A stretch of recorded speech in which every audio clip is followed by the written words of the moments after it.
ازاي تظهر بالمتجر بتاعك او الاي كوميرس ستور بتاعك في الاي اي سيرش وجوجل؟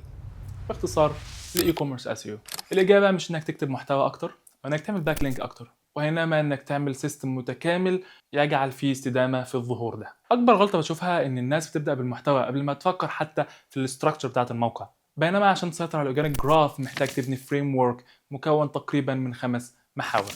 المحور الاولاني، عمل استراكشر واضح للموقع.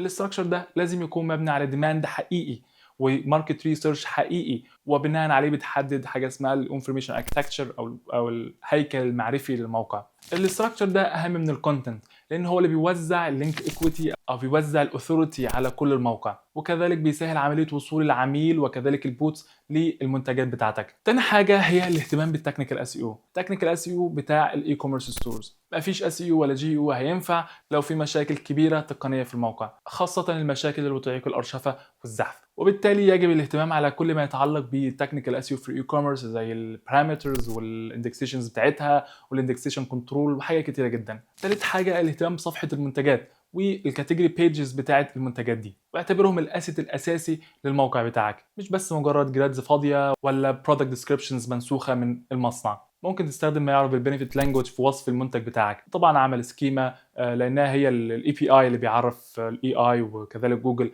هو البرودكت ده بيتكلم عن ايه. رابع حاجه الاهتمام برحله العميل الكامله، يعني تتارجت البوتtom اوف ذا فانل والميدل اوف ذا فانل والتوب اوف ذا فانل، مش بس مجرد المنتجات.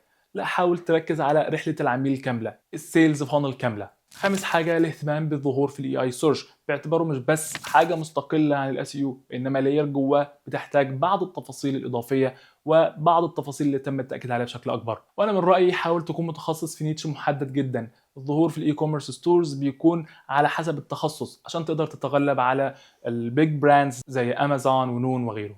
الاس يو الحقيقي دلوقتي للاي كوميرس ستور قايم على انك تكون المرجع والموقع المتخصص في المجال ده، مش مجرد موقع بيبيع منتجات وخلاص او اي منتجات، وانما موقع متخصص في حاجه معينه. عامه تقدر تعرف تفاصيل اكتر في الفيديو الطويل على القناه، وشاركني في الكومنتس ايه اكبر تحدي بتواجهه حاليا في الاورجانيك جراث في المتجر بتاعك. واشوفكم في فيديو جديد ان شاء الله.